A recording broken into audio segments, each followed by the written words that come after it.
Sejam bem-vindos à minha clínica. E a partir desse momento você deixou de ser a minha espectadora e vai ser a minha paciente. Então vem comigo. Então vamos para a consulta e roda a vinheta.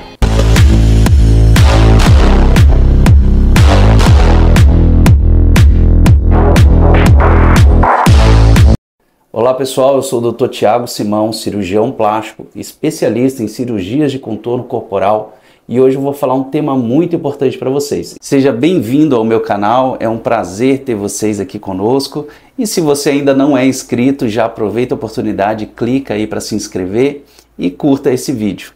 Se você está considerando fazer uma cirurgia para aumentar as mamas, a decisão por colocar a prótese por cima ou por baixo do músculo é crucial. Então hoje nesse vídeo eu vou estar explicando para vocês as diferenças, as vantagens e desvantagens de cada uma das técnicas para que você possa tomar a melhor decisão. A abordagem de colocação de próteses por cima ou por baixo do músculo tem grandes diferenças e essa decisão é crucial na hora de decidir pela melhor técnica. A prótese, quando colocada por cima do músculo, é chamada técnica subglandular. Por quê? Porque a prótese fica entre a glândula mamária e o músculo peitoral. Nessa técnica, a prótese ela tem uma maior mobilidade, ela tem mais espaço para poder se movimentar. Isso pode ser ruim para alguns casos, porque quando a paciente deita, por exemplo, essa prótese pode deslizar para as laterais ou ela pode, devido ao peso do silicone, deslizar para baixo. Então essa é uma técnica que tem essa desvantagem. A vantagem de colocar a prótese por cima do músculo é que é menos dolorida. É uma cirurgia que dói bem menos para fazer. Só que a prótese ela acaba pesando mais sobre a glândula mamária, porque não tem nenhum tecido rígido que vai sustentar e segurar esse silicone. Então essa prótese ela fica sustentada apenas pela própria glândula, a própria mama.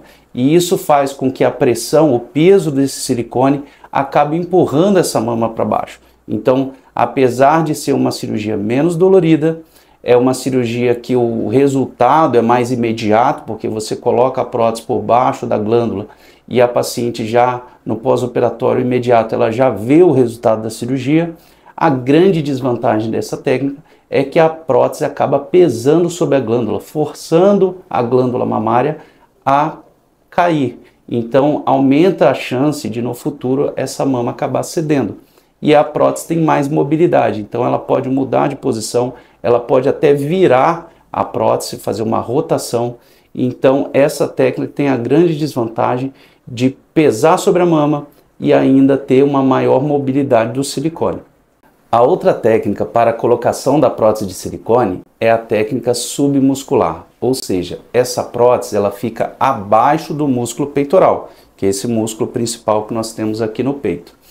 Essa musculatura vai ajudar a segurar mais a prótese de silicone, diminuindo o peso que ela imprime sobre a glândula mamária. Então o músculo vai ser uma estrutura a mais de sustentação para conseguir sustentar o peso desse silicone. Então com essa técnica a gente consegue deixar as mamas mais firmes, mais sustentadas e diminui o risco de essa mama cair com o tempo. Então a principal vantagem da técnica submuscular é que ela ajuda a sustentar mais o silicone, não pesa tanto sobre a mama. Uma outra vantagem muito importante é que a prótese por baixo do músculo, o músculo ajuda a proteger e diminuir o risco de contratura capsular, que é uma das complicações mais frequentes de próteses de silicone.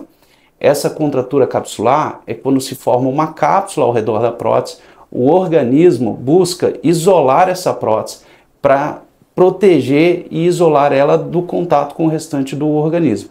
Então essa cápsula ela pode com o tempo se espessar, se ficar mais rígida e isso fazer uma contratura, uma contração da prótese do silicone, gerando dor ao longo prazo. Isso demora geralmente anos para se formar.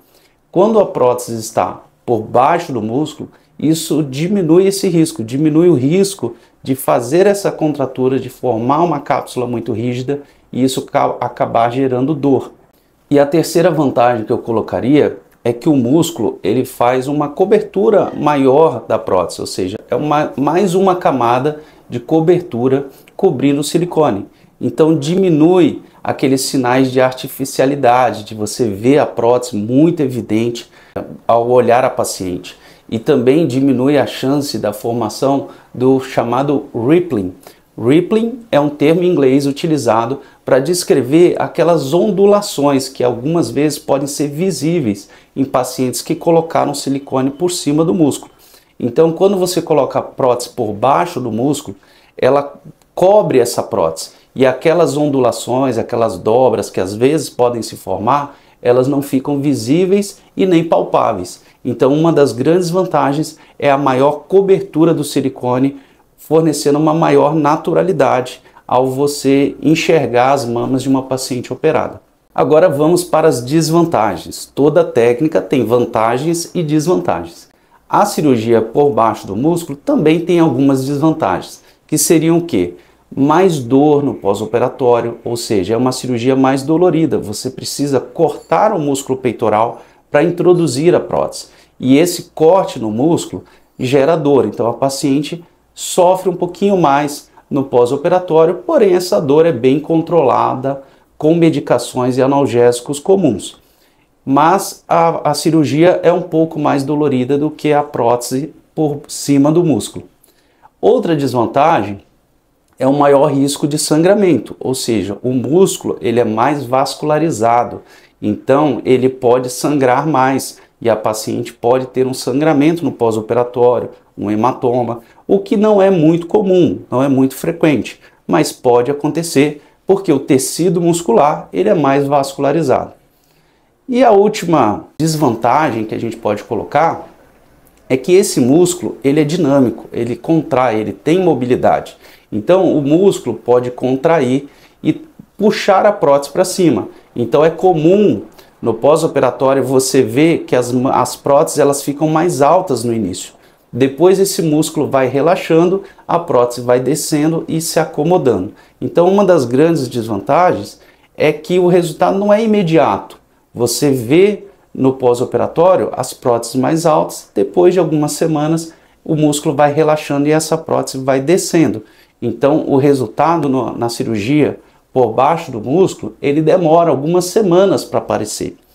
E a outra desvantagem seria que ao contrair o músculo e subir as próteses, são dois músculos separados, um do lado direito, outro do lado esquerdo. Esses músculos podem contrair de forma diferente. Então, um lado às vezes pode contrair mais, puxar a prótese mais para cima do que o outro. Então, uma das desvantagens é a possibilidade de assimetrias no pós-operatório, ou seja, o músculo acaba contraindo mais uma prótese, ela sobe um pouquinho mais em relação à outra, e aí depois que o músculo relaxa, essas próteses tendem a descer e se igualarem. Mas às vezes o músculo pode estar tão rígido e segurar tanto a prótese que uma desce um pouco mais que a outra, e aí pode ter uma pequena assimetria. Isso pode acontecer. Não é muito comum, mas pode acontecer. Então essas seriam as desvantagens da técnica submuscular. Porém, nós temos que analisar as vantagens e as desvantagens. E ainda assim, a técnica submuscular possui muito mais vantagens do que desvantagens em relação à técnica subglandular, por cima do músculo. Então, por isso, essa é a técnica preferida por mim e pela maioria dos cirurgiões plásticos ao redor do mundo, porque a técnica submuscular consegue oferecer muito mais vantagens, resultados mais duradouros, mais naturais, mantendo a prótese mais firme e mais sustentada por muito mais tempo do que a outra técnica. Então, as suas vantagens superam as desvantagens, que são em pequeno número e pouco frequentes, mas que também podem acontecer, e é por isso que a gente fez esse vídeo para explicar para vocês as principais vantagens e desvantagens, porque isso vai ser importante para você fazer a sua decisão. Tendo bastante conhecimento sobre as possibilidades que podem acontecer, sobre as principais vantagens e também as desvantagens, isso vai te auxiliar a tomar a melhor decisão. Bom, pessoal, eu espero que essas informações tenham sido importantes para você fazer a sua melhor decisão. Bom, pessoal, então espero que vocês tenham gostado do conteúdo desse vídeo, espero que tenha sido importante para vocês para poder tomar a melhor decisão na escolha da técnica correta para a sua cirurgia. Então, se você curtiu esse vídeo, se você gostou, não esqueça de curtir esse vídeo, de marcar alguns amigos para que possam ver também esse vídeo. E se você ainda não é meu seguidor, já clica aí para se inscrever no nosso canal e aproveitar todo o conteúdo que a gente tem disponível aqui para vocês. Meu nome é Dr. Tiago Simão e eu realizo sonhos através da cirurgia plástica.